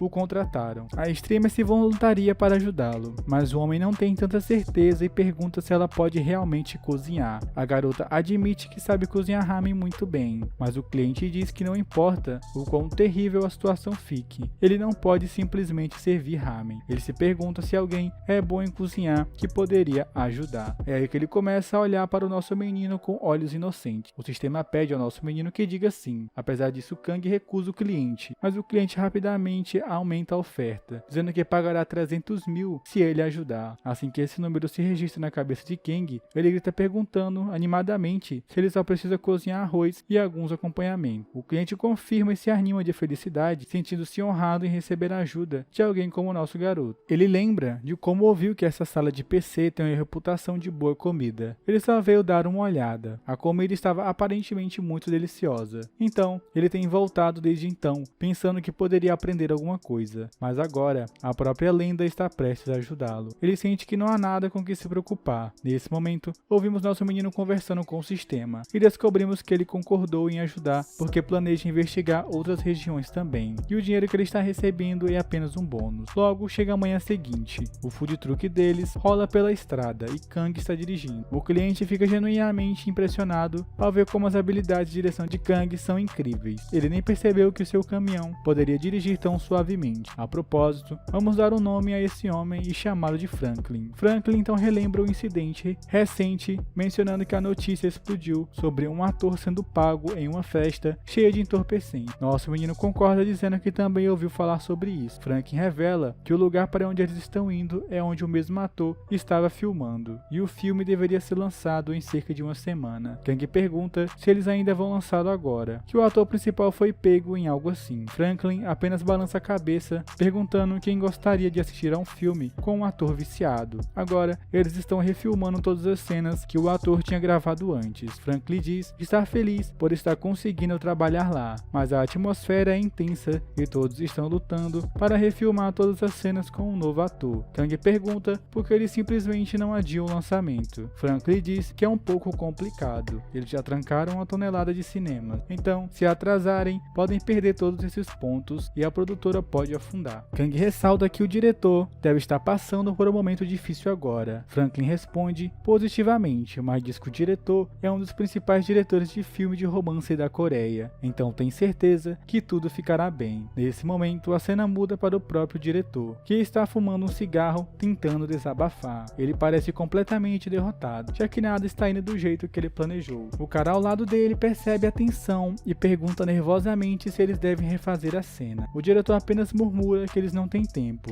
e estão presos, ficam tentando com esse lixo. Ele está absolutamente furioso, pensando em como seu grande projeto foi prejudicado por aquele canalha viciado. Ele então solta um grito frustrado, dizendo que vai acabar com aquele infeliz. Nesse momento, seu assistente relata que o food truck está pronto e sugere ir comer, especialmente porque a equipe está exausta. Mas o diretor se irrita e pergunta como ele pode pensar em comida agora. Se este filme fracassar, eles ficarão endividados e até mesmo o custo do food truck é um desperdício. Então, ele apenas diz ao assistente para dizer ao motorista do caminhão para ir embora. Pouco tempo depois, o diretor estava provando a comida de Kang. Ele parece completamente calmo, como se um interruptor fosse acionado. O cara até se pergunta se eles enriqueceram a comida com alguns entorpecentes. Bom, continuando, o diretor Taemin estava furioso, pensando em como seu grande projeto foi prejudicado por aquele ator viciado. Ele até ameaça acabar com aquele infeliz. Nesse momento, o seu assistente se aproxima e diz que a equipe está exausta, então sugere ir comer no food truck. O diretor se irrita com essa ideia e pergunta como ele pode pensar em comida agora. Se este filme fracassar, eles ficarão endividados e até mesmo o custo do food truck é um desperdício. Então, ele apenas diz ao assistente para dizer ao motorista do caminhão para ir embora. Pouco tempo depois, vemos o diretor Tae comendo a comida do protagonista. Ele parece até outra pessoa de tão calmo que tá, filho. O cara até se pergunta se eles enriqueceram a comida com algum entorpecente. Pelo visto, o Tae tá traumatizado com esse assunto. O assistente responde ao diretor que o dono original do food truck machucou o pulso e por isso contratou um chefe para ajudar na cozinha. E para ser honesto, esse jovem é bastante impressionante com a sua culinária. Ele também lembra ao diretor como é lindo o ambiente em que eles estão. Então sugere permanecer positivo e relaxar um pouco. O assistente acrescenta que está feliz que pelo menos os outros atores não tiveram nenhum problema. Mas assim que o assistente diz isso, alguém grita para o diretor informando que houve um acidente. Não surpreendentemente, o rosto do diretor muda de expressão quando ele ouve isso. Ele joga os seus pauzinhos no chão e corre em direção ao homem ferido, que está gritando de dor. O coitado se desculpa com Tae por essa bagunça e fala que deveria ter sido mais cuidadoso. O tornozelo rapidamente fica inchado e ele não consegue se levantar. O diretor rapidamente ordena que alguém ligue para o 119. Como se não pudesse piorar, alguém da multidão lembra a todos que chamar uma ambulância nas montanhas é praticamente impossível. O diretor logo pergunta se tem alguém aqui que pode pelo menos prestar os primeiros socorros, né? Mas tudo o que ele recebe em resposta é o silêncio. Enquanto isso, nossos dois chefes começam a ver a comoção. Franklin até brinca que esse filme parece amaldiçoado. Ele então pergunta ao nosso menino se ele não pode tratar algo assim, já que conseguiu cuidar do seu pulso torcido antes. O sistema de IA prontamente relata a Kang que se eles estabilizarem o tornozelo usando algumas técnicas de primeiros socorros de campo, deve ajudar a aliviar a dor e principalmente ajudar na recuperação. Mas o protagonista está meio cético, porque lembra que os ouviu gritando que o tornozelo estava torcido. De qualquer forma, sem escolha, ele decide verificar por si mesmo. Então caminha até o homem ferido e pede a todos para para deixá-lo verificar. Os espectadores sussurram entre si, se perguntando como um chefe de cozinha pode tratar desses ferimentos, e mal sabe eles, filho. Kang então se vira para o diretor e o lembra que tudo que ele pode fazer é prestar os primeiros socorros, mas eles ainda precisarão enviar o cara ferido para um hospital imediatamente. O diretor concorda, o nosso menino se vira para a garota de antes, se dirigindo a ela como membro da equipe e perguntando se ela pode rapidamente trazer um curativo de compressão para ele. O Shin parece perplexa por ser chamada tão casualmente de membro da equipe. O diretor rapidamente a tira de seus pensamentos e ordena que ela se mova para pegar a bandagem de compressão. Ela concorda e começa a sair. Parece que a garota não superou como o nosso cara acabou de chamá-la sem nem mesmo reconhecer quem ela é. Shin se sente um pouco humilhada porque ela era atriz lá do filme. Mesmo que o seu papel seja apenas de coadjuvante, todo mundo a conhece. Nesse momento, ela irritantemente entrega as bandagens ao prota. O Kang volta a atenção ao dublê machucado e faz o curativo. O ator de repente grita de dor, chamando a atenção de Shin. Por outro lado, a Aya revela que o ator ferido torceu gravemente o tornozelo, mas felizmente não foi tão ruim quanto eles descreveram. Os primeiros socorros estão finalmente completos. Shin observa a cena um pouco perplexa, enquanto pergunta ao homem ferido se ele está bem. Ele responde que doeu muito quando se machucou, mas se sente muito bem agora. Parece que os seus ossos estão de volta ao lugar, ele até acha que pode andar. No entanto, Kang diz que as filmagens serão impossíveis para ele. Afinal, o dublê só recebeu um tratamento temporário, e será difícil andar até se recuperar totalmente. Quando o diretor ouve isso, ele quase desmaia. O seu assistente rapidamente o segura e tenta ser positivo, dizendo que eles podem simplesmente chamar outro dublê. Tae então pergunta como eles podem encontrar alguém com constituição e rosto semelhantes aos de Kinyu e levá-lo até o meio das montanhas. O próprio ator principal entra na conversa dizendo que não precisa de nenhum outro dublê, porque ele pode desempenhar o seu papel sozinho. Mas o diretor revida, lembrando a todos que esse cara é desajeitado como um inferno e se também bagunçar o tornozelo, eles não poderão fazer mais nada. Os atores tentam achar um jeito de continuar as gravações e encontram uma ideia. Alguém diz que talvez dê certo se escolher alguém da tripulação para fazer o papel de dublê. E olha, é uma ideia meio estranha a princípio, hein? E era só cobrir o rosto com uma máscara e óculos escuros. É a única opção que a equipe achou. Mas não parece uma ideia tão boa para o diretor, que afunda ainda mais no desespero, perguntando a Deus por que ele tem que suportar esse tormento. De repente, o nosso menino dá um passo à frente, declarando que a pessoa enviada do céu havia chegado, né? O Protinho admite que pode parecer brincadeira, mas ele realmente está confiante de que pode lidar com o trabalho, e o maluco faz tudo mesmo, filho. O Shin começa a ficar furiosa, dizendo que não há como eles deixarem esse cara full aleatório e entrar no filme, né? Já que ele não é nem um aspirante a ator e nem faz parte da equipe. Ele é apenas um mero chefe de cozinha que dirige um food truck. Parece que a garota não superou não ser reconhecida pelo prota. O diretor não presta atenção ao que ela está reclamando e olha para o nosso garoto lado a lado com Kim. O homem começa a ver uma certa semelhança entre os dois ali. Então rapidamente caminha até Kang e pergunta se ele tem alguma habilidade física. Como a equipe tem pouco tempo, eles podem abrir umas exceções aí, mesmo que o garoto seja menos experiente. Tae só quer terminar as gravações e deixa claro que está disposto a aplicar um pouco de maquiagem para deixá-lo o mais parecido possível com o ator original. O protagonista prontamente concorda, mas exige receber o triplo por esse show. O diretor concorda sem pensar duas vezes, né? Afinal o maluco estava mais desesperado que ele. Enquanto a atriz e o assistente literalmente começam a chorar, pensando que o filme está definitivamente condenado, momentos depois, todos voltam ao set de gravação. O diretor explica que, como Kim é o protagonista masculino, ele tem que salvar Shin, que é a atriz coadjuvante. O ator que faria o vilão original nesta cena era aquele ator que foi pego com o entorpecente. Ele também é o responsável por fazer o diretor ter que regravar tudo. Por isso eles estão com tanta pressa. Depois de explicar tudo, o diretor diz que vai fumar um maço de cigarros ali, enquanto todo mundo se prepara. E com isso o protagonista passa um bom tempo estudando o roteiro ao lado do trio de atores coadjuvantes. Eles estão explicando uma cena de luta com bastante movimentos físicos. Um dos atores explica que na prática a coreografia é bem simples e eles podem treinar sim. Nesse momento, Aya lê o roteiro e acha horrível. Ela aponta que não é assim que as filmagens devem ser feitas. O sistema fala por experiência própria, pois tinha algumas habilidades de filmagem e manuais de treinamento. Ela explica que essa cena em particular requer movimentos mais práticos. Com isso em mente, o protagonista diz ao trio de atores que eles não precisavam fingir. Para ser mais natural, é melhor atacar atacá-lo de verdade. Obviamente, os caras ficam se perguntando o que é que esse maluco aí tá falando. O Kang explica a eles para atacá-lo, como se estivessem realmente lutando contra ele. O garoto promete lidar com isso de maneira adequada e parecerá muito mais realista na câmera. Mas todos levantam preocupações de que se alguém se machucar, pode acabar com o filme inteiro deles, já que tudo agora está na mão de atores selecionados. Enquanto isso, Shin, com sua arrogância habitual, joga seu peso de forma frustrante, perguntando o que o nosso garoto sabe sobre atuar bem. Vale lembrar que ela ainda está brava por Kang não ter a reconhecido como uma das atrizes famosas. De qualquer maneira, o nosso garoto não presta atenção nisso e vai se caracterizar. Ele se veste de acordo com o seu personagem e vira para o diretor perguntando se podem filmar isso em uma tomada sem corte. Ele estava planejando ir direto para a ação, sem um ensaio, pensando que assim eles podem economizar tempo. O diretor parece cético, mas diz que se ele conseguir acertar em uma tomada, seria ótimo. Ainda assim, a Tai não tem certeza se é possível, né? O protagonista apenas lembra o homem de confiar no poder do pagamento triplo, e com isso ele sai declarando que eles vão seguir em frente sem cortes ou interrupções. O diretor não tem ideia do que dizer e apenas acena com a cabeça. É a única coisa que ele pode fazer no momento. Além disso, a sua experiência como diretor de primeira linha diz a ele que esse cara parece confiável sim. A filmagem finalmente começa com a cena de abertura, mostrando a donzela em perigo. O Shin está gritando por socorro enquanto os bandidos se aproximam dela, incorporando perfeitamente os seus papéis como personagens secundários. De repente, Kang entra em cena com um chute dramático na porta, depois de pular de cima e pousar bem na frente dos bandidos, deixando os três capangas totalmente perplexos, imaginando como diabos ele conseguiu isso. De qualquer forma, ele se lembra das instruções iniciais sobre atacar como se estivessem realmente lutando. Então, sem perder tempo, eles se lançaram em nosso Kang. A IA se prepara prometendo ajudá-lo, marcando os socos previstos. Com isso, nosso cara se abaixa facilmente para evitar qualquer soco dos seus companheiros. Ele então se esquiva do segundo soco também. O terceiro ataque é um pouco diferente, e o ator tenta dar uma rasteira em Kang, que simplesmente pula sobre a tentativa mais uma vez. O sistema então identifica o local que ele deveria agarrar, e nosso garoto prontamente pega o lacaio. Em seguida, o balança no ar e desfere uma enxurrada de socos. Uma vez que esse cara está fora de cena, Kang pula no próximo bandido e o ataca bem na cabeça. O último ator entra em pânico ao perceber que o protagonista não está seguindo o roteiro. Para piorar, o diretor também não está pedindo um corte. Eventualmente, o bandido corre em direção ao nosso menino, que se abaixa e rapidamente dá um golpe na cabeça usando sua própria cabeça. E depois segue com um golpe de joelho sólido direto na barriga do cara. Depois disso, ele bate no bandido com um taco de beisebol. Esses movimentos deixam o queixo do diretor no chão. E não apenas ele, mas todos que assistem ficam maravilhados, enquanto os pobres coitados que estão interpretando vilões foram derrubados como moscas. O Kang enxuga o suor da testa após esse momento épico e prontamente começa a caminhar em direção a Shin. A garota agora parece muito mais assustada, o seu salvador, do que com aqueles bandidos. Talvez fosse mais seguro ir com aqueles capangas ali, filho. Enquanto isso, o Protinha continua seguindo o roteiro e prontamente diz a ela que estava ali para salvá-la. Mas a atriz está tão em pânico que fala algumas bobagens ali. Ela pergunta seriamente se ele vai derrubá-la também, né? E aí o diretor finalmente pede um corte e começa a gritar, lembrando a Kang que ele deveria agir como se estivesse batendo nos bandidos, e não literalmente. O protagonista começa a se repreender, dizendo que estava tão apressado para terminar o filme que não prestou atenção ao que realmente estava acontecendo. Nesse momento, surpreendentemente, um dos atores que interpreta o bandido se levanta, deixando o diretor e todos os outros no set totalmente confusos. Afinal, esse cara deveria estar nocauteado. Eventualmente, todos os três bandidos se levantam aparentemente sem nenhum arranhão. Um deles fala que, embora nosso menino estivesse batendo neles, eles na verdade não sentiram nenhuma dor não. O diretor não esperava essa reviravolta e não tinha ideia de como reagir a isso não. Enquanto isso, o assistente entra em cena, perguntando a Kang o que diabos ele tá fazendo, batendo nas pessoas de verdade, né? Ele está tão ocupado tentando minimizar o nosso menino que nem percebe que os bandidos que acabaram de ser espancados estão absolutamente bem e seguros. Assim que ele finalmente percebe, tudo fica em silêncio. O seu rosto muda de furioso para uma expressão de confusão. Ele rapidamente pergunta ao trio se eles estão realmente bem. Os atores respondem que também não têm certeza, mas uma coisa é certa, parecia que havia uma almofada ou algo assim. Era mais como se estivessem deslizando do que sendo atingidos. O assistente chama isso de loucura. Por outro lado, nosso garoto tenta explicar a ciência por trás. Ele diz que esses socos é como quando você desliza lateralmente em um esqui. Claro que isso ainda não faz sentido para o assistente, então Então ele rapidamente se vira para um dos atores e lembra de como o cara foi atingido pelo joelho de Kang e seu corpo voou para cima. Lembrando disso, ele pergunta por que o ator não está nem um pouco machucado. O cara apenas sorri e diz que não sentiu nada. O joelho meio que deslizou sobre o seu corpo, mas o assistente insiste que a sua câmera claramente filmou eles sendo espancados. Então, não entende como pode não doer nada ou não ter nenhum arranhão sequer. Parecia coisa de outro mundo, fi. Finalmente, o diretor Tae entra em cena e decide encerrar o dia de gravação. Ele ri alto, alegando que sabia o tempo todo que tudo acabaria bem. É por isso que não parou de filmar. Mas a sua equipe sabia muito bem que ele estava mentindo descaradamente. Eles então decidem revisar a filmagem. Assim que fazem isso, todos ficam surpresos com a forma como tudo funcionou perfeitamente. Até as reações no rosto dos atores são as mais realistas possíveis. O que é ainda mais impressionante para o câmera é que o nosso menino se moveu de acordo com as posições da câmera. Parece que ele calculou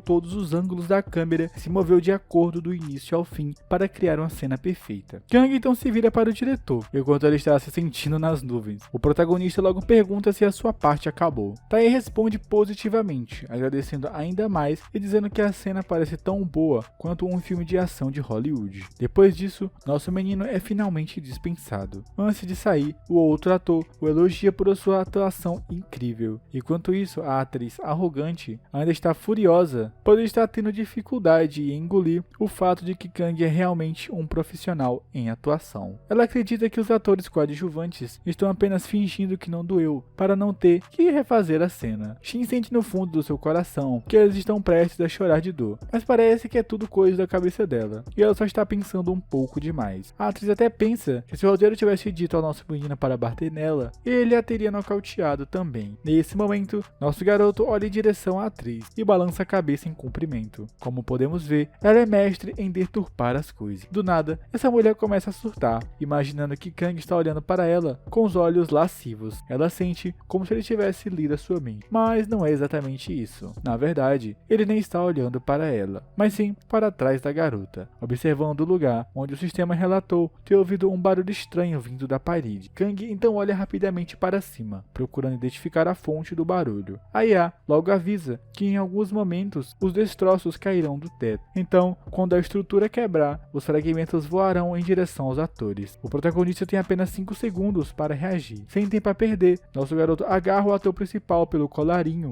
e o joga para fora do caminho, o que assusta ainda mais a garota. Mas com apenas 3 segundos restantes, ele a agarra e começa a correr para longe. Os destroços começam a cair e Kang usa uma barra de ferro para chutar os destroços para longe. E tudo isso enquanto a garota entra em pânico em seus braços. De repente, o sistema relata que uma grande estrutura está prestes a desmoronar. De repente, a estrutura cai e uma nuvem de fumaça entra em erupção, deixando todos extremamente assustados. Eles estão chamando por Shin, perguntando se ela está bem e implorando para que esteja. Não surpreendentemente, ela está bem viva nos braços de Kang. Então, a garota começa a gritar de novo, implorando para que alguém a ajude. O protagonista logo pergunta do porquê ela está exagerando assim. Shin se enche de lágrimas e diz que ele jogou o ator principal, e agora ele está tentando jogá-la também. Kang nega tais intenções e conta que o set desabou. Então, ele teve que salvá-la. A atriz finalmente olha em volta e fica ainda mais chocada ao ver todo o set amassado. Ela se pergunta em voz alta o que estava acontecendo aqui. Kang simplesmente responde que também não sabe e acrescenta que acha que o cenário foi mal construído. No momento seguinte, Shin olha para o ator principal e percebe que o nosso menino realmente salvou ela e o outro ator de serem esmagados por aquelas barras de aço. Ela começa a corar quando percebe que foi ele quem realmente a salvou. Kang finalmente a coloca no chão e Kim logo se aproxima do nosso menino. O ator principal conta que quando Kang passou por ele, ele quase pensou que nosso menino estava guardando rancor contra ele. Mas mesmo depois de ser jogado, ele afirma que está totalmente bem. O diretor corre em direção aos seus atores, perguntando se eles estavam bem. O ator principal levanta o polegar, confirmando que está sim, acrescentando que é tudo graças a Kang, que os salvou em um instante. O diretor se vira para Shin, perguntando se ela estava bem também. A atriz hesita em admitir no início, mas depois de olhar para Kang, ela finalmente reconhece que ele não é um cara mau, então admite que está bem também. O diretor solta um suspiro de alívio. Ele pensa que, se aquelas barras de aço tivessem caído sobre os atores, alguém poderia ter se machucado seriamente ou, no pior dos casos, nem teriam sobrevivido. Depois do ator atual escândalo de entorpecentes que estava acontecendo, eles não podem deixar de pensar que, se um ator tivesse falecido devido à construção apressada do cenário, o seu filme estaria realmente condenado. Aos seus olhos, nosso menino de repente se torna um herói sem capa. Como podemos ver, o diretor só parece estar preocupado apenas com a condenação de seu filme e nem está ligando para os atores. Nesse momento, o assistente pergunta ao diretor se eles não vão consertar o set para filmar as últimas cenas. Tae fica com raiva e pergunta se ele está louco. O diretor está com medo de tudo desmoronar novamente e dessa vez sair alguém ferido. É super possível entrar em colapso de novo, se fizerem alguma gambiarra, mas o assistente o lembra que eles precisam dar um jeito de filmar as cenas restantes. Só então, o cinegrafista corre dizendo que capturou toda a cena perfeitamente. Tanto o diretor quanto o assistente se voltaram para ele confuso e logo perguntam o que ele queria dizer. O cinegrafista conta que deixou a câmera rodando para filmar os bastidores e pegou tudo na fita. Os caras ficaram surpresos e decidiram dar uma olhada. Então reproduziram a filmagem e assistiram nosso menino resgatando a donzela em perigo, além de bloquear os aços que enviam em direção a eles. O diretor observa com atenção e fica absolutamente chocado e com os olhos arregalados. Ele pergunta quem filmou aquilo. O cinegrafista entra em pânico pensando que o chefe podia estar com raiva, mas ao contrário disso, o diretor fica impressionado ao ver que essa filmagem é literalmente nível Hollywood. Ele está maravilhado por eles terem conseguido capturar uma cena como essa sem nem mesmo planejá-la. Ele começa a babar um pouco imaginando o quão grande isso vai ser e como essa cena será lembrada ao longo da história. Mas o seu assistente rapidamente quebra suas expectativas. Ele diz que embora essa cena seja boa demais para ser jogada fora, continua sendo um acidente não roteirizado. Vai ser uma loucura se as pessoas descobrirem que foi um acidente real e eles provavelmente receberão muito ódio por isso. O diretor ignora suas preocupações, dizendo que ninguém se machucou, que eles podem usar para marketing se surgir algum problema. Depois é simplesmente deixar os advogados lidarem com isso. Depois de muitas idas e vindas, o diretor finalmente convence o seu assistente. Mas então, o assistente levanta outra preocupação, dizendo que eles não podem usar essa cena sem o consentimento do protagonista. Sem hesitar, o diretor corre para Kang, agradecendo por salvar os dois atores durante o acidente. Mas o cara apenas encolhe os ombros dizendo que fez o que tinha que fazer. O diretor o chama de herói por seus feitos e rapidamente chega ao ponto sobre a filmagem. Ele revela que eles acidentalmente filmaram a cena e ficou muito boa, então pergunta se eles podem usar em seu filme. O homem até promete acreditar o nosso garoto nos créditos finais. Kang pensa por um momento, enquanto o sistema o lembra que se seu rosto estiver estampado em todos os olhos do público, isso pode interferir em suas missões futuras. O protagonista está preparado para recusar, mas assim que o diretor menciona que ele será pago por essa cena, o sistema rapidamente diz que não deve ser um problema já que seu rosto estava coberto. Com isso, ambos apertam as mãos e selam o acordo. Depois, vemos o empresário de Shin perguntando se ela está bem. Ela responde positivamente, mas está claro que sua mente ainda está preocupada em relação a Kang. Ela olha em volta e percebe algo estranho nas suas costas. Então, rapidamente corre perguntando se ele está ferido, já que a sua camisa está rasgada. Kang tenta tranquilizar a garota, dizendo que não é nada demais, apenas a sua roupa que estava rasgada. Ela então reflete sobre como quase foi esmagada por uma enorme barra de aço, mas esse garoto salvou ela e o outro personagem principal, e ainda saiu sem nenhum arranhão, o que é bastante incompreensível. Finalmente, a garota agradece por salvá-la, e nosso menino responde que estava apenas fazendo seu trabalho para ajudar. Shin rapidamente volta com sua raiva, e diz a Kang que ela não é um membro da equipe, mas sim uma atriz. O protagonista responde que sabe, e acrescenta que estava apenas tentando ser engraçado. De qualquer forma, ele ajusta drasticamente o seu chapéu, e declara, já que seu trabalho aqui estava feito, ele voltará para o caminhão. Depois disso, Kang começa a ir embora. O diretor fica atrás elogiando sua comida e atuação igualmente incríveis. Eles então discutem entre si, perguntando o que o protagonista realmente faz da vida. O assistente menciona que ele trabalha em um PC café. Eles acham isso muito estranho, que alguém tão talentoso trabalhe em um lugar vendendo comida. Shin pergunta aos superiores se ele não vai voltar depois de ajudá-los hoje. O diretor responde que vai atrás dele amanhã para pedir ajuda. Ele acrescenta que se Kang estiver aqui, esse filme será o melhor filme de ação de todos os tempos. Shin ri e bate a palmas concordando. Ele tenta convencer o diretor que esse filme deveria ser uma comédia romântica, mas o diretor deixa claro que o gênero não importa. Se cortarem todas as cenas com aquele viciado e substituí-las por ação, eles podem resolver todos os problemas. Enquanto os dois conversam, o assistente começa a discar irritantemente o número de outros dublês. O homem acrescenta que o tempo está acabando, mas o diretor o interrompe. interrompe a ação dele, lembrando que não há necessidade de mais ninguém, porque o nosso garoto é literalmente um exército de um homem só. Ele calcula todos os movimentos em tempo real, então não precisam de mais ninguém. Kang será o suficiente. Um dos membros da equipe aponta que Kang nem é um ator reconhecido, mas o diretor apenas ignora. Ele diz que ninguém dá a mínima para a licença de atuação, quando Kang é literalmente melhor do que o protagonista principal. Nesse momento, Kim começa a chorar, ao ouvir uma verdade tão brutal de seu superior. Enquanto isso, o assistente pergunta o que eles vão fazer com o food truck, já que Kang é quem gerencia toda a cozinha desde que o dono original se machucou. O diretor fica visivelmente irritado e retruca, deixando claro que não quer ouvir mais objeções. Ele rapidamente corre para conversar com o protagonista. Enquanto isso, Kang sai do set e conversa com a IA. Ele então aponta como as coisas começaram a cair bem no meio das filmagens, lá onde a atriz estava, o que torna este acidente um pouco suspeito demais. O sistema afirma que depois de analisar os dados visuais, existe a possibilidade de que danos intencionais tenham sido causados antes do colapso. O protagonista logo se pergunta se alguém poderia ter adulterado o set de antemão para fazer esse acidente acontecer. A IA explica que várias luzes de aço caíram em direção a Shin, e qualquer um poderia ter previsto sua posição apenas olhando para o roteiro. Parece que alguém pode ter como alvo a atriz ou até mesmo o próprio filme. Pelo visto, alguém que quer que o filme fracasse. De repente, o diretor corre até o nosso menino, perguntando se eles podem conversar por um momento. Kang apenas levanta uma sobrancelha imaginando se ainda há algo para discutir. O diretor começa a chorar, implorando ao garoto para salvar o seu filme, mas o protagonista parece totalmente desinteressado, mesmo depois de muitos apelos do homem. Ele explica que tem um trabalho em Seul, então não pode continuar vindo aqui. O diretor comemora e rapidamente revela que a partir de amanhã eles estarão transferindo todas as filmagens adicionais para Seul. Mesmo assim, Kang repete mais uma vez que tem trabalho e não pode ficar no set o dia todo. O homem garante que ele não tem com o que se preocupar, pois ele só será necessário durante as filmagens reais. O sistema é contra e diz ao protagonista que isso não vai funcionar, pois eles precisam terminar a sua missão na base temporária. É quando o diretor se inclina e sussurra a parte mais suculenta de tudo isso. Ele deixa claro que vai garantir que o nosso garoto seja bem pago e acrescenta que a produtora não vai economizar no dinheiro. Assim que o sistema ouve a menção de dinheiro, ele muda de tom bem rápido, dizendo que pode ser uma boa ideia aceitar se uma grande quantidade de fundos entrar. Kang concorda com o acordo e casualmente pede a programação para que ele possa aparecer. Depois disso, o diretor Taemin, que estava lento devido à frustração, realmente começa a gostar de trabalhar novamente e recuperou a velocidade, mostrando suas verdadeiras habilidades. Tudo isso graças a Kang, que apareceu para ajudar nas filmagens. No dia seguinte, um cenário melhor começa a tomar forma, com atores e funcionários apressados para gravar as cenas. À tarde, a atmosfera se torna calma e suave, graças à contribuição do protagonista. De repente, um carro para no set e alguém desce. Esse é o gerente de entretenimento chamado Kim. Ele rapidamente corre em direção ao diretor, implorando para que ele salve a sua empresa. O gerente diz freneticamente que se eles liberassem esse filme em sua forma original, eles não receberão nada além de reclamações, e o filme será um fracasso. Em seguida, enfatiza que a empresa de entretenimento estará com sérios problemas. Eles não podem atrasar a data de lançamento, porque sua empresa já garantiu vagas importantes no cinema, usando todos os recursos. Então, se isso não der certo,